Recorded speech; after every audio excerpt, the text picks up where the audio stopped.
وقال الله تعالى في موضع آخر ورفعنا لك ذكرك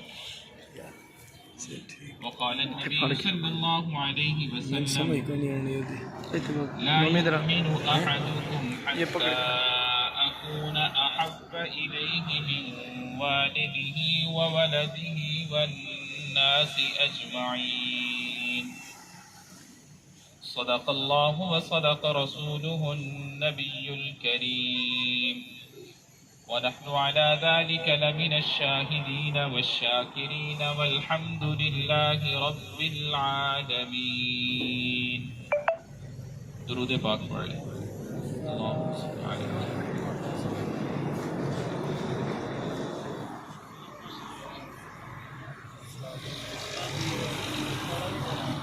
محترم سامعین، سب سے پہلی بات تو یہ ذہن میں رکھیں کہ ہم اس ربیع الاول کے مقدس مہینے کے اندر ایک مقدس ذات جس سے اعلیٰ اور عرفہ ذات اللہ تبارک و تعالیٰ نے ان سے پہلے بھی پیدا نہیں کی اور ان کے آنے کے بعد بھی اتنی مقدس ذات اور مقدس شخصیت اللہ نے اس دنیا میں نہیں بھیجی.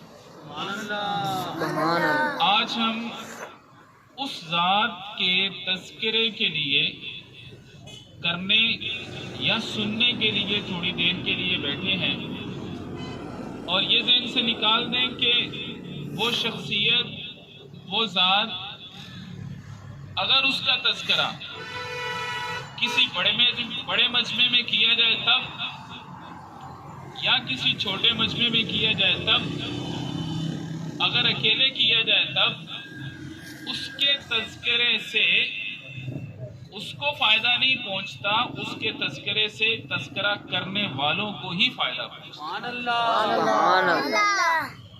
اس لیے فرمایا کہ ہر عبادت رد ہو سکتی ہے. درود پاک ہیج سے ہیج انسان، بدبخت سے بدبخت انسان اور کبیرہ گناہ کرنے والا بھی اگر کوئی انسان ہے تو اللہ درود پاک اس کا بھی قبول کر لیتا ہے. کیوں؟ کہ وہ اس ذات کا تذکرہ ہے جو اللہ کی ذات کو تمام کی تمام عالم کی چیزوں سے مقدس ہے اور تمام کے تمام عالم جتنے ہیں ان سب سے وہ اعلیٰ ہے. اور اللہ نے اس ذات کو بھیجنے کے بعد فرمایا لَقَدْ مَنَّ اللَّهُ عَلَى الْمُؤْمِنِينَ، لَقَدْ مَنَّ اللَّهُ عَلَى الْمُؤْمِنِينَ، کہ میں نے ایمان والوں پہ احسان کیا ہے کہ اتنی مقدس ذات کو جو وجہ کائنات ہے، جس کے لیے کائنات کو تخلیق کیا گیا ہے، جس کے لیے میں نے کائنات کو وجود بخشا ہے، جس کے لیے یہ دونوں عالم بنائے گئے ہیں، زمین و آسمان بنائے گئے ہیں، اس کو جب دنیا میں بھیجا ہے تو میں نے ایمان والوں پہ احسان کیا. تو اللہ کہہ رہی ہے کہ اس کو بھیج کے میں نے ایمان والوں پہ احسان کیا ہے. اور پھر اللہ تبارک و تعالیٰ نے اس ذات کے ساتھ جڑنے والی تمام چیزوں کو مقدس بنا دیا. اگر اس ذات کے کچھ لوگ رشتہ دار ہیں، ان کا تعلق نسبی ہے تو وہ ہمارے لیے مقدس ہیں. اگر اس کے ساتھ جڑنے والے کچھ لوگ ایسے ہیں جو عرب کے رہنے والے نہیں ہیں، اگر حبشہ سے اٹھ کے آئے ہوئے بلال جیسے بھی انسان ہیں تو اللہ نے ان کو بھی مقدس بنا دیا ہے. آج جس جگہ پہ وہ شخصیت آرام پرست ہیں، اللہ تبارک و تعالیٰ نے اس جگہ کو پوری دنیا سے زیادہ مقدس بنا دیا ہے. لوگ وہاں جا کے سکون حاصل کرتے ہیں. اس کے ساتھ کوئی ذات جڑی ہے تب، اس کے ساتھ کوئی انسان جڑا ہے تب، اس کے ساتھ کوئی مٹی جڑی ہے تب، اس کے ساتھ اگر کوئی لکڑی جڑی ہے تب، اگر اس کے ساتھ کسی کی کوئی بھی نسبت ہے، اللہ نے اس نسبت کی وجہ سے تمام کی تمام چیزوں کو، تمام کے تمام انسانوں کو اور دنیا کی ہر چیز کو مقدس کر دیا اس ذات کے ساتھ جڑنے کی وجہ سے. تو آپ تصور کریں کہ اللہ کے ہاں وہ ذات، وہ شخصیت حضور پاک صلی اللہ علیہ وسلم کی ذات کتنی مقدس ہو.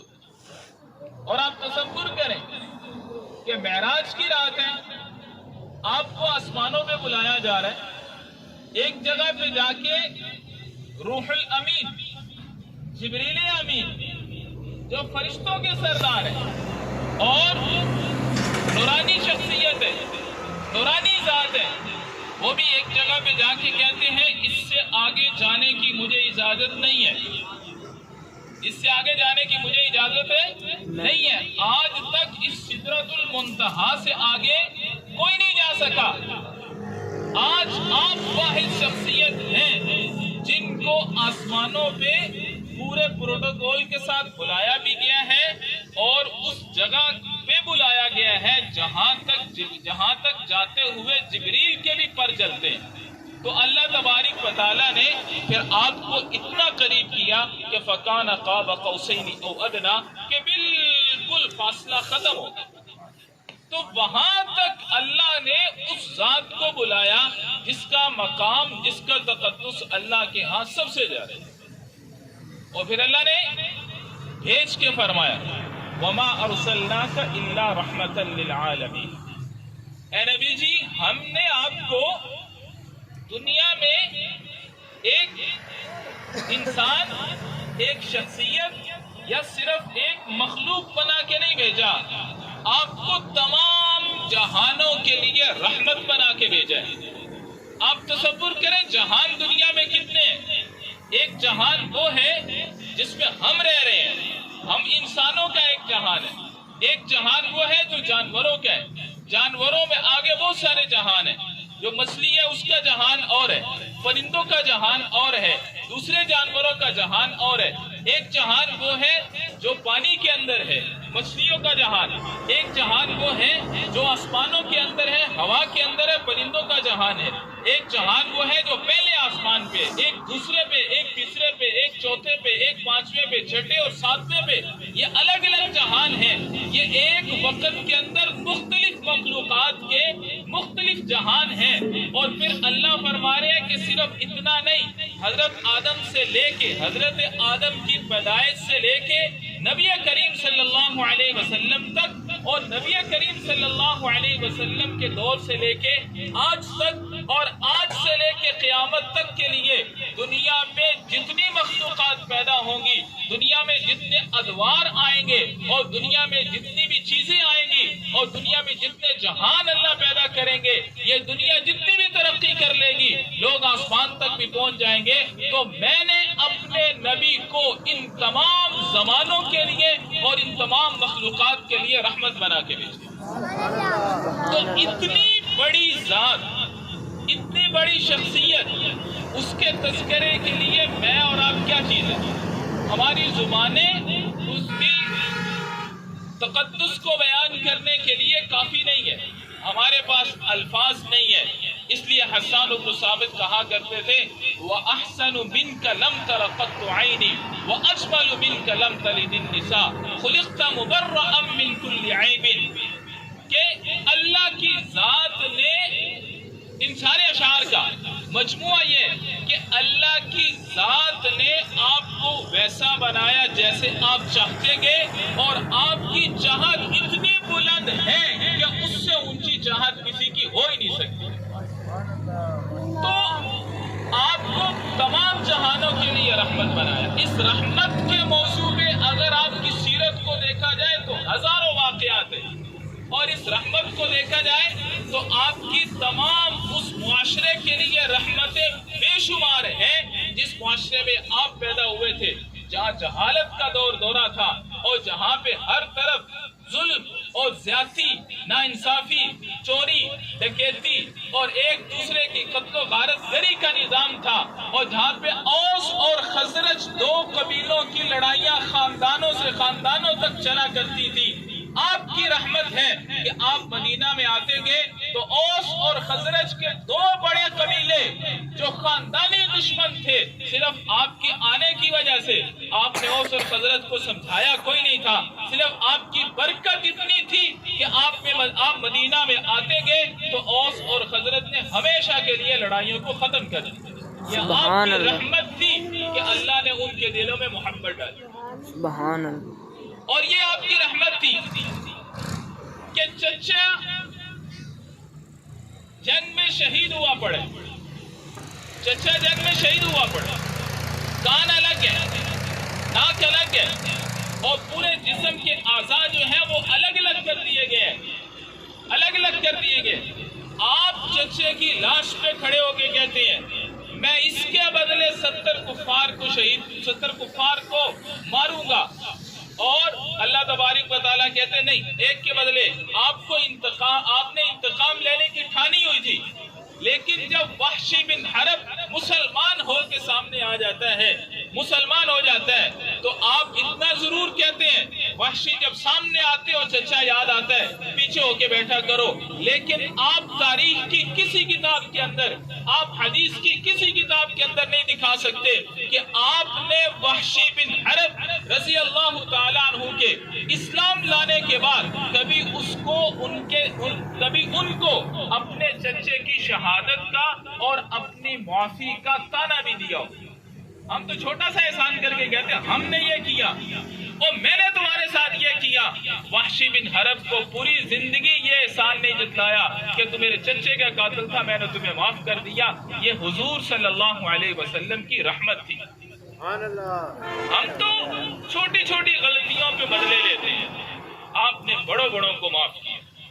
آپ فتح مکہ کے موقع پہ بیت اللہ میں آئے، سارے لوگ کھڑے، اور وہ بھی لوگ کھڑے ہیں جنہوں نے حضرت بلال کو تپتی ریت پہ لٹھایا تھا، وہ بھی لوگ کھڑے ہیں جنہوں نے آپ کو جادوگر کہا تھا، وہ بھی لوگ کھڑے ہیں جنہوں نے آپ کو اور آپ کے ساتھیوں کو، حضرت یاسر کے خاندان کو نیزوں پہ چڑھایا تھا، وہ بھی لوگ کھڑے ہیں جنہوں نے آپ کو شاب ابی طالب میں 3 سال کے لیے قید کر دیا تھا، اور آپ کے ساتھی پتے کھانے پہ مجبور ہو گئے تھے، وہ بھی لوگ وہاں کھڑے تھے، اور وہ بھی کھڑے تھے جو بیت اللہ میں آپ کو نماز نہیں پڑھنے دیتے تھے، وہ بھی کھڑے تھے جو آپ کو مجنون اور پاگل کہا کرتے تھے، اور وہ بھی کھڑے تھے جنہوں نے آپ کو مکہ چھوڑنے پہ مجبور کیا۔ سارے کے سارے سر جھکا کے کھڑے تھے۔ آپ صلی اللہ علیہ وسلم نے پوچھا تمہارا کیا خیال ہے میرے بارے میں، کیا چاہتے ہو، تمہارا کیا تصور ہے کہ میں تمہارے ساتھ کیا کروں گا؟ ان لوگوں کو بھی پتا تھا یہ شخصیت عام شخصیت نہیں ہے، یہ ذات عام ذات نہیں ہے، یہ رحمت للعالمین ذات ہے۔ انہوں نے کہا آپ کریم ہیں، کریم باپ کے بیٹے ہیں، آپ سے کرم کی امید ہے، تو فرمایا کہ لا تثریب علیکم اليوم، جاؤ سارے چلے جاؤ، میں نے سب کو معاف کیا۔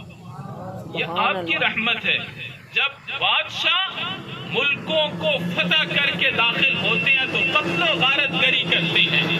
آج بھی دیکھ لیں آپ، حکمران جب اپنی حکمرانی پہ آتے ہیں تو سب سے انتقام لیتا ہے۔ قربان جائے رحمت للعالمین پہ، مکہ میں ظلم اور زیادتی برداشت کی اور تشدد برداشت کیا، گھر چھوڑنے پہ لوگوں نے مجبور کیا، لیکن جب آپ کو اللہ نے طاقت دی آپ نے سب سے کہا کہ لا تثریب علیکم اليوم، جاؤ چلے جاؤ، میں نے سب کو معاف کیا۔ آپ کی یہ رحمت تھی، آپ کے یہ احسانات تھے، جانوروں پہ بھی تھے، انسانوں پہ بھی تھے، حیوانات پہ بھی تھے، زمین پہ بھی تھے۔ آپ سیرت پڑھ کے دیکھ لیں، آپ نے وہ اصول سیرت کے اندر اپنائے ہیں کہ دنیا آج ان کو فالو کر رہی ہے، آج سمجھتی ہے کہ ہم اس پہ عمل کریں گے تو کامیاب ہو جائیں گے۔ آپ نے اس وقت وہ اصول بتا دی۔ تو اتنی بڑی رحمت، اتنی بڑی شخصیت اور اتنی بابرکت احادیث میں آتے ہیں کہ آپ وجہ کائنات ہیں۔ آپ صلی اللہ علیہ وسلم سے پوچھا گیا آپ کو کب پیدا کیا گیا؟ فرمایا کہ آدم بین الماء والطین، جب حضرت آدم پانی اور مٹی کے درمیان میں تھے، ان کو بنانے کے لیے وہ مٹی کو تیار کیا جا رہا تھا، اللہ تبارک و تعالیٰ نے مجھے اس وقت پیدا کر دیا اور میرے نور کو پورے عالم کے اندر پھیرایا گیا اور میرے نور کو پورے عالم کی سیر کروائی گئی۔ آپ وجہ کائنات ہیں۔ آج ہماری زندگیاں حضور صلی اللہ علیہ وسلم سے وابستہ ہیں۔ آج ہم اسلام کے نام لیوا ہیں، اسلام کے نام پہ، اور ہم یہاں پہ بیٹھے ہیں ان کا تذکرہ کر رہے ہیں یہ آپ کی رحمت ہے، یہ آپ کی برکت ہے۔ اس لیے آپ کتنی رحمتوں کو دیکھ کے اللہ تبارک و تعالیٰ نے کہا وَرَفَعْنَا لَكَ ذِكْرَكَ، اے نبی جی ہم آپ کے ذکر کو بلند کر دیں گے، آپ کے ذکر کو بلند کر دیں گے۔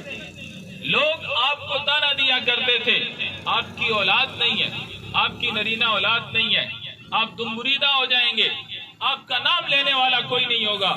ابو جہل اور ابو لہب لوگوں کو یہ ہوتا تھا کہ یہ شخصیت اسی طرح ہے، یہ مرد اسی طرح ہے جس طرح عام قسم کے مرد ہوتے ہیں، یہ اسی طرح دنیا میں آیا جس طرح ہم آئے ہیں، یہ اسی طرح دنیا سے چلے جائیں گے جس طرح ہم چلے جائیں گے، اور جس طرح پہلے لوگ آئے چلے گئے۔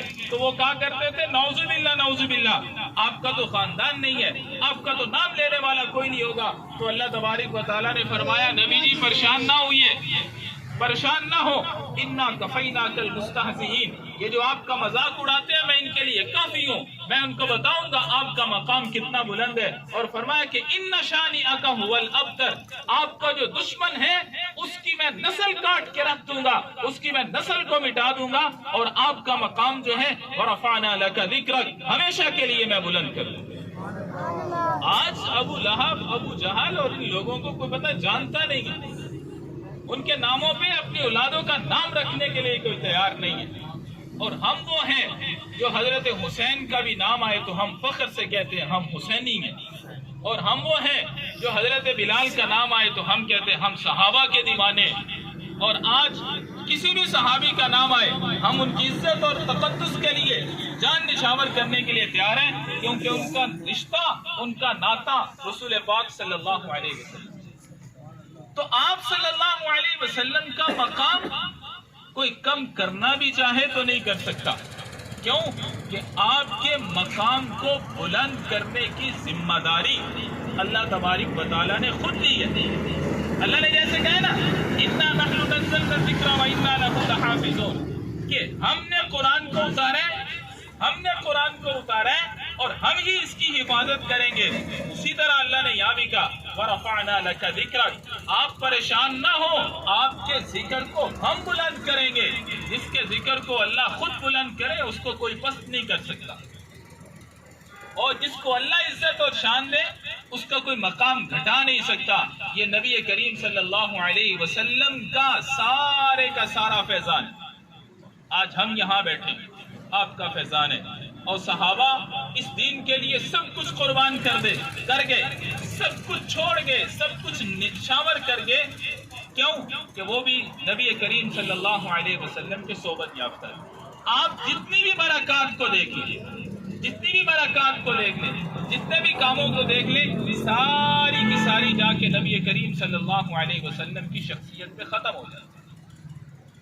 اہل بیت کی عزت نبی کریم صلی اللہ علیہ وسلم کے ساتھ رشتہ داری کی وجہ سے، صحابہ کی عزت آپ صلی اللہ علیہ وسلم کے ساتھ وفاداری کی وجہ سے۔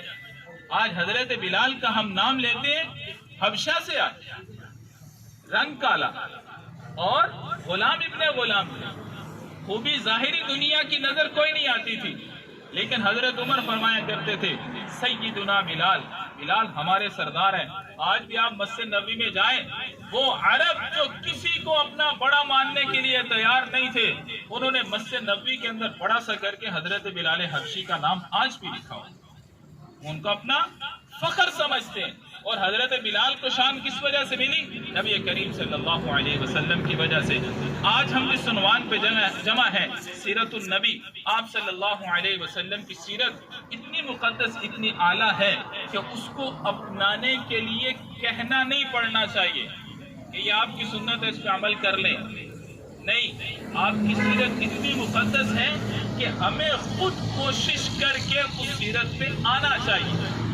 اور آپ کی سیرت کے بہت سارے پہلو ہیں، میں اکثر کہا کرتا ہوں ہمیں آپ کی آسان سی سنتیں یاد ہے، ہمیں آپ کی آسان سی سیرت یاد ہے، لیکن آپ کی وہ سیرت یاد نہیں ہے جو حقیقی سیرت ہے، آپ کی وہ سیرت یاد نہیں ہے جس پہ ہمیں عمل کرنا چاہیے۔ فتح مکہ کا موقع تھا، آپ صلی اللہ علیہ وسلم کے سارے رشتہ دار اکٹھے ہیں، آپ کے قریبی حضرت ابوبکر صدیق بیٹھے ہیں، حضرت عمر فاروق وہاں پہ بیٹھے ہوئے ہیں، حضرت عثمان غنی ہے، حضرت علی ہے، حضرت ابو سفیان ہے، حضرت امیر معاویہ ہے، آپ کے مکہ کے رشتہ دار جو مسلمان ہوئے سارے کے سارے وہاں تھے، بڑے چودھری وہاں پہ سارے اکٹھے تھے۔ لیکن جب نماز کا ٹائم آیا، اذان کا وقت آیا، تو آپ نے یہ نہیں کہا کہ آج صدیق اذان دے دیں۔ آپ کو پتا تھا اگر مدینے کی مسجد جو ہے، مدینے کی مسجد جس کی چھت ٹپکتی ہے، وہاں پہ اذان کی ڈیوٹی اگر حضرت بلال کی ہے، تو آج اگر بیت اللہ فتح ہوا ہے تو یہ حق بھی بلال کا ہے۔ فرمایا بلال کعبے کی چھت پہ کھڑے ہو کے اذان دو، یہ بھی تمہارا حق ہے۔ کعبے کی چھت پہ کھڑا کیا۔ کسی کو اس کا حق دینا، اچھے اور برے وقت میں اس کو یاد رکھا، یہ بھی نبی کریم صلی اللہ علیہ وسلم کی سیرت ہے۔ وحشی بن حرب جیسے چچے کے قاتل کو معاف کر دینا اور پھر اس کو برداشت کرنا، اس کو تانا نہ دینا، یہ بھی نبی کریم صلی اللہ علیہ وسلم کی سنت ہے۔ اور اپنوں کا خیال رکھنا، اپنوں کو ساتھ جوڑ کے رکھنا، اپنوں کی قدر کرنا، یہ بھی آپ صلی اللہ علیہ وسلم کی سیرت ہے۔ آپ نبی کریم صلی اللہ علیہ وسلم، آپ پوری زندگی، حضرت خدیجہ آپ کی پیاری بیوی تھی، پوری زندگی کے لیے آپ کیا کیا کرتے تھے؟ جب بھی قربانی کرتے تھے حضرت خدیجہ کی سہیلیوں کو گوشت بھیجا کرتے تھے کہ یہ میری پیاری بیوی کی سہیلیاں ہیں۔ آپ کا رشتہ امت سے ایک محسن کا تھا، یہ بھی آپ کی سیرت ہے۔ اور پھر ایک دفعہ آپ صلی اللہ علیہ وسلم کسی جگہ پہ پڑاؤ ڈالے ہوئے ہیں، کسی نے کہا کہ میں آپ صلی اللہ علیہ وسلم کی ماں ہوں نہ، کسی نے کہا میں بہن ہوں، کہا آپ کی تو بہن ہے نہیں۔ تو میں پتہ کیا تو وہ شیما تھی جو آپ کو کندھوں پہ حضرت حلیمہ سعدیہ کی جو بیٹی تھی، تو وہ تھی۔ جب آئی تو آپ صلی اللہ علیہ وسلم نے ان کو اپنے پاس بٹھایا اور کہا کہ بہن جی کوئی ضرورت ہو، ان کی ضرورت پوچھی اور ان کو عزت اور احترام کے ساتھ بھیجا۔ بہنوں کی عزت کرنا آپ کی سیرت ہے۔ اور اپنی بیٹی جب آتی تھی آپ کھڑے ہو کے استقبال کیا کرتے تھے۔ ہم بیٹیوں کو بیانے کے بعد پوچھتے نہیں ہیں، ہم یہ سمجھتے اگلوں کی ذمہ داری ہے۔ آپ صلی اللہ علیہ وسلم کی بیٹی جب بھی آتی آپ کھڑے ہو کے استقبال کیا کرتے تھے۔ ایک دفعہ حضرت علی نے کہا، حضرت علی سے کہا کہ مجھ سے کام نہیں ہوتے، تو حضرت علی نے کہا جاؤ جا کے غلام لے آؤ۔ بیٹی آئی، شرم کے مارے کچھ کہا نہیں، لیکن نبوت تھی اور بیٹی کو سمجھتی تھی۔ بیٹیوں کے کچھ کہنے سے پہلے یہ سمجھ جانا کہ بیٹی کیا چاہتی ہے، یہ بھی نبی کریم صلی اللہ علیہ وسلم کی سنت اور سیرت ہے۔ خود بیٹی کے گھر گئے، پوچھا کیا چاہیے؟ کہا اس لیے آئی تھی۔ تو فرمایا کہ اس سے اچھا کام نہ بتاؤں، رات کو سوتے وقت 33 دفعہ سبحان اللہ، 33 دفعہ الحمدللہ، 34 دفعہ اللہ اکبر کیا پڑھ لیا کرو، کئی غلاموں سے بہتر ہے۔ تو بیٹیوں کا استقبال کرنا، بیٹیوں کی ضروریات کو پورا کرنا، یہ بھی نبی کریم صلی اللہ علیہ وسلم کی سیرت ہے۔ تو سیرت کے بڑے پہلو ہیں، سیرت کے بڑے کام ہیں۔ اللہ تبارک و تعالی ہمیں کرنے کی توفیق عطا فرمائے اور ہم اس سیرت پہ آ جائیں تو یہ معاشرہ خود بخود ٹھیک ہو جائے گا۔ ہم سیرت پہ آتے نہیں ہیں، ہم سیرت کو بولتے ضرور ہیں، ہم آپ کا تذکرہ ضرور کرتے ہیں، ہم آپ کی تعریف ضرور کرتے ہیں۔ یاد رکھیں تعریف کرنا بھی ثواب کا کام ہے، لیکن سیرت کو اپنانا اس سے بڑا ثواب کا کام ہے۔ ایک سنت کو زندہ کرنا 100 شہیدوں کا کام ہے۔ تو یہ جو چھوٹی چھوٹی سیرت کی میں نے باتیں بتائی ہیں، ان پہ عمل کرنا اور ان کو اپنی زندگی میں لانا، یہ بھی آپ صلی اللہ علیہ وسلم کی سیرت ہے۔ قرآن پاک میں کہتا ہے وَيْلٌ لِكُلِّ هُمَزَةٍ لُمَزَةٍ، کسی انسان کے منہ پہ تانا نہ دو، کسی کو تانا نہ دو۔ اور پھر یہ فرمایا کسی کی پیٹھ پیچھے غیبت نہ کرو۔ آپ صحابہ کی سیرت کے اندر ایک جگہ بھی نہیں دکھا سکتے کہ ایک صحابی جو کفر چھوڑ کے پہلے اسلام کی طرف آیا، آپ صلی اللہ علیہ وسلم نے یا آپ کے صحابہ میں سے کسی نے اس صحابی کو اس کے پچھلے کسی گناہ کا تانا دیا۔ ہمارے معاشرے میں تانا ہے کہ نہیں؟ ہمارے معاشرے میں غیبت ہے کہ نہیں؟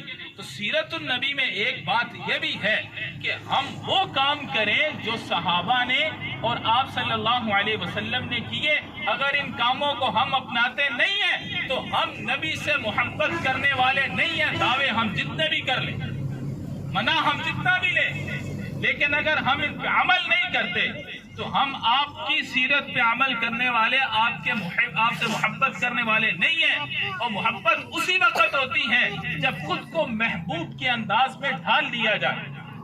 محبوب کے انداز میں ڈھال دیا جائے. ایک صحابی آپ صلی اللہ علیہ وسلم کے پاس آئے, دیکھا آپ کا گریبان کھلا ہوا ہے, گرمی تھی, آپ کا گریبان کھلا ہوا تھا, تو پوری زندگی کے لیے کہا کہ میری قمیص کے بٹن بند نہیں ہوں گے. جب میں نے نبی کریم صلی اللہ علیہ وسلم کو دیکھا تھا آپ کا گریبان کھلا تھا, اب پوری زندگی گزر جائے گی میں اپنا گریبان بند نہیں کروں. وہ تو آپ کو دیکھ کے آپ کیسے ہو جایا کرتے تھے. آپ نماز پڑھا رہے ہیں, جوتی پہن کے نماز پڑھنے کی اجازت تھی, تو آپ صلی اللہ علیہ وسلم نے نماز کے درمیان جوتی اتار دی. تو بعد میں صحابہ نے کو دیکھا کہ انہوں نے بھی اتار دی, تو کہا کہ تم لوگوں نے کیوں اتاری؟ مجھے تو جبریل نے کہا تھا کہ آپ کی جوتی میں نجاست لگی ہوئی ہے, میں نے تو اس لیے اتاری. تو صحابہ نے کہا ہمیں یہ نہیں پتا نجاست لگی ہے یا نجاست لگی ہے تو اتارنی ہے کہ نہیں اتارنی, یا آپ کی جوتی میں نجاست لگی تھی اس لیے اتاری. کہا ہم نے تو صرف یہ دیکھا کہ آپ نماز میں آپ نے جوتی پہنی, ہم نے پہن لی, آپ نے نماز میں اتار دی, ہم نے بھی اتار دی. ہم تو یہ دیکھتے ہیں کہ آپ کرتے کیا ہیں تو ہم اس پہ عمل کرتے ہیں. تو صحابہ کے لیے آپ کی زندگی اس طرح نمونہ تھی. لَقَدْ كَانَ لَكُمْ فِي رَسُولِ اللَّهِ أُسْوَةٌ حَسَنَةٌ. اسوہ حسنہ یہی ہے جو آپ صلی اللہ علیہ وسلم نے کیا وہ ہم کریں. آپ نے جس طرح بولا ہم اس طرح بولیں, آپ نے جس طرح سوچا ہم اس طرح سوچیں. ہماری سوچ بھی نبی کریم صلی اللہ علیہ وسلم کی سوچ جیسی ہونی چاہیے. ہماری بات نبی کریم صلی اللہ علیہ وسلم کی بات یعنی ہونی چاہیے. ہمارا پورا وجود اس کا ایک ایک انگ ایک لمحے کے لیے بھی اتنی بڑی ذات کی نافرمانی نہ کرے. یہی سیرت کا پیغام ہے اور یہی سیرت کا اصول ہے. اللہ تبارک و تعالیٰ سے دعا ہے کہ اللہ ہمیں آپ صلی اللہ علیہ وسلم کی سیرت پہ عمل کرنے والا بنائے اور ہمیشہ کے لیے آپ کی سیرت کو اپنانے والا بنائے. وآخر دعوانا ان الحمدللہ رب العالمین.